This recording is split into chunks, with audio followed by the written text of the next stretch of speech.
school which I had a teacher of art here at HSD Art of Public Abuse, which is Alan Rizal. At dahil na classification today, these years here are not available.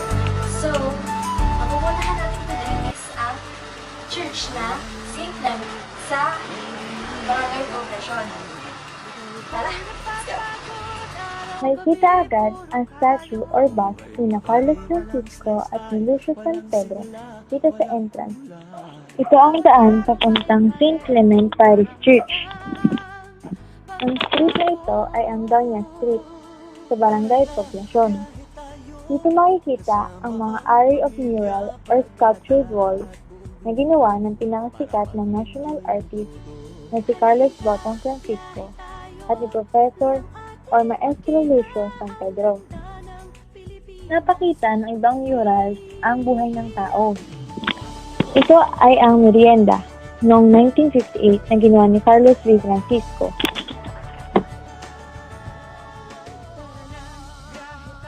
Mapapansin natin ang kakaibang pagkaka-sculpture dito. Ito ay dahil moderno na ito. Ang statue na to ay si Andres Bonifacio at ang Katipunan noong 1968 at 1969. Sobrang daming sculptured na nakadikit sa mga pader ng mga bahay ay hindi ko na nabilang ito habang ako ay naglalakad. Sikat din ang Angono dahil sa Gigantes Festival, kung saan gumagawa sila ng mga paper mache na higante ang laki. Ang mga higante ay sumisimbolo sa agrarian protest. Kahit ang munisipyo dito sa Angono ay punong-puno ng art.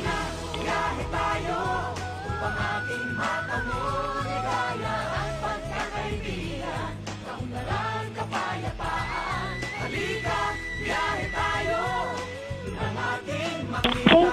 Clement Parish Church ay isang halimbawa ng architecture. St. Clement is known as patron of the fishermen.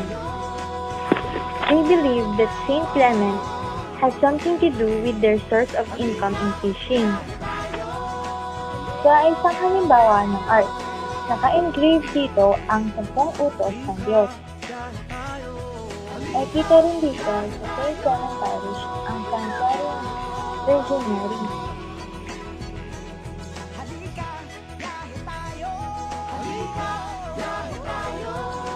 Marami pang art ang makikita dito sa Angono. At dito nagtatapos ang pag-tour ko sa inyo sa Angono Rizal.